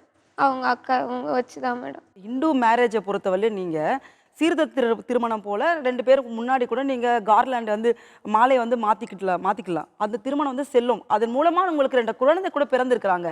நீங்கள் எனக்கு கணவர் எங்கன்னு தெரியல அப்படின்னா ஒன்றும் இல்லை, அவங்களோட தாய் தந்தையர் எங்கே இருக்காங்க அந்த விஷயங்களை நீங்கள் தெரிஞ்சுக்கிறீங்க. அங்கே ஃபைல் பண்ணலாம் பெட்டிஷனை. ஒரு பிரச்சனை பிரேக் ஆயிடுச்சு, ஒரு மேரேஜ் பிரேக் ஆயிடுச்சு, நீங்க ஒருத்தர் ஆதரவு கொடுக்காருன்றதுனாலயே நீங்க போயிட்டீங்க. உங்க கணவர் காணோம். கணவர் சொல்லும்போது அசோக் ராஜ் அவர் தான் சட்டப்படியாக அவர் தான் உங்க கணவர். கருணாமூர்த்தி உங்க கணவர் கிடையாது. அசோக் ராஜ் எங்கே இருக்காரு, அவர் கூப்பிட்டுட்டு நீங்க டிவோர்ஸ் பண்றீங்களா, அப்போ விவாகரத்துக்காக கையெழுத்து போடணும் 2 பேரும். இன்னொரு பிரச்சனை காவல்துறையிட்ட என்ன இருக்குன்னா, ஒரு பெண் வந்து கம்ப்ளைண்ட் கொடுக்க வந்தாவே என்ன பிரச்சனைன்னு கேட்டுட்டு தவறுகள் எல்லாம் உன் மேலே தான் இருக்குது அப்படின்னு அவங்களே ஒரு கன்க்ளூஷனுக்கு ஒரு சொல்யூஷனுக்கு வந்துடுறாங்க. இதான் நீ இவ்வளோலாம் தப்பு பண்ணியிருப்ப, நீ ஏன் இதை அதை பண்ணன்னு ஒரு சொல்யூஷனுக்கு வந்துடுறாங்க. பாதிக்கப்பட்ட பெண்ணுக்கு அது யார் தவறு செய்தாரோ அவரை கூப்பிட்டு விசாரிப்போம் அப்படின்ற எண்ணம் வந்து இன்னும் பெண்களுக்கான கம்ப்ளைண்ட் வரும்போது இது மகளிர் காவல்துறையில இது பிரச்சனை இருக்கு. மகளிர் காவல்துறை தான் தவறாக நினைச்சக்கூடாது. ஒரு சில மகளிர் காவல் நிலையங்களில் பெண்கள் கம்ப்ளைண்ட்னு போனாவே மிக மோசமாக நடத்துகின்ற சூழ்நிலை இன்னைக்கு உண்மையாக இருக்குது. ஏன் வழக்கறிஞரான நானே என்னோட கிளைண்ட் வந்தால் விமன் ஸ்டேஷனில் கம்ப்ளைண்ட் கொடுக்கறது கிடையாது. ஏன்னா அவங்களுக்கு ஒரு கம்ப்ளைண்ட் எப்படி அப்ரோச் பண்ணுறதுன்னு தெரியாது. ஒரு கணவன் மனைவி அவங்க குடும்ப பிரச்சனை வரும்பொழுது அதை கிரிமினல் கேஸ் மாதிரியாவே ஹேண்டில் பண்ணுறது, பெரிய குற்றவாளி மாதிரியே பார்க்குறது. ஒரு திருமண உறவு என்பது குற்றம் செய்த உறவு கிடையாது, அது ஒரு சிவில் நேச்சர் உள்ளது. 2 பேரையும் கூப்பிட்டு உட்கார வச்சு கவுன்சிலிங் கொடுக்கணும்னு தான் சட்டம் சொல்லியிருக்குது. உயர்நீதிமன்றம் உச்ச நீதிமன்றங்கள் பல்வேறு வழக்கில் வந்து சொல்லியிருக்கிறாங்க, 2 பேருக்கு முதல்ல கவுன்சிலிங் கொடுங்க, 2 பேருக்கான பிரச்சனைகளை பேட்சப் பண்ணுங்க, அதுக்கப்புறம் ஒரு வேளை அந்த கணவர் தவறு செய்திருந்தால் அப்புறம் அவர் மேலே நடவடிக்கை எடுங்க தான் சொல்லியிருக்காங்க. காவல் நிலையங்கள் என்னென்ன பண்ணுறாங்க, எடுத்த உடனே குற்றவாளி போல கணவர் விசாரிப்பதும் குற்றவாளி போல மனைவி விசாரிக்குவதும் இந்த பிரச்சனை இன்னும் பெருசாகி இருவரும் பிரிவதற்கான ஒரு பெரிய வழிவகுக்கிறது. ஆக்சுவலாக 2 பொண்ணுங்க காதலிச்சு ஏமாந்து போய் இன்னைக்கு நடுத்தெருவில் நிற்கிறாங்க. என்ன பண்ணுறது தெரியல சொல்லிட்டு இருக்காங்க. இதுக்கு என்ன சொல்ல முடியும்? இன்னைக்கு விஜி கேஸு பார்த்துட்டோம், பிரியாவும் பார்த்துட்டோம். இவங்க 2 பேரும் இல்லை, இன்னும் எத்தனையோ பெண்கள் இப்படி கஷ்டப்பட்டு தவறு பண்ணி வாழ்ந்துட்டு இருக்காங்க. எத்தனையோ காவல்துறையில் இந்த மாதிரி புகார் இருக்குது. எத்தனையோ இடத்துல பெண்கள் நடுத்தெருவில் வந்து மறியல் பண்ணியிருக்காங்க, தர்ணா பண்ணியிருக்காங்க. என் கணவர் மீட்டு கொடுங்க, என் கணவர் எங்கன்னா எனக்கு தெரியவில்லை, கண்டுபிடிச்சிட்டு கொடுங்க. நிறைய பார்த்துட்டோம். போதும், கொஞ்சம் உணர்ச்சி ஒரு பக்கம் வச்சுட்டு நம்மளுடைய மனசு ஒரு பக்கம் வச்சுட்டு எங்கே இருக்கிறது அந்த மூளைக்கு கொஞ்சம் வேலை கொடுத்துட்டு யோசிச்சு ஒரு முடிவு எடுத்தோம்னா எந்த தவறும் நடக்காது. விஜய் பிரியாவுக்கு இந்த நிகழ்ச்சி மூலமா ஒரு கண்டிப்பாக தீர்வு கிடைக்கும் ஒரு நம்பிக்கை எங்களுக்கு இருக்கு. கண்டிப்பாக இந்த நிகழ்ச்சி பிரியாவோட கணவர் பிரகாஷ் பார்த்துட்டு இருக்கிறாரு. ஒரு வகையில் எங்கேயோ கருணாமூர்த்தி இந்த நிகழ்ச்சி பார்த்துட்டு இருப்பாருன்னு ஒரு நம்பிக்கை எனக்கு இருக்கு. அவங்க இல்லைனாலும் அவங்க வீட்டில் இருக்கிறவங்களும் இந்த நிகழ்ச்சி பார்த்துட்டு இருக்காங்க. நீங்கள் யாருக்கும் பயப்படணும்னு அவசியம் இல்லை. ஆனால் உங்கள் மனசாட்சிக்கு பயந்து இந்த 2 பொண்ணுங்களுக்கு ஒரு வாழ்க்கை கொடுங்க, ஒரு பதில் கொடுங்க. You owe them. மீண்டும் சந்திப்போம். நிஜங்கள், இது தீர்வுகளுக்கான களம்.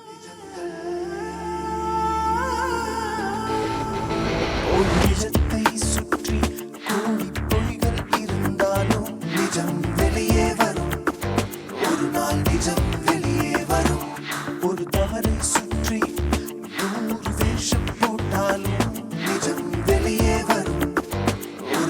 நெஞ்சம்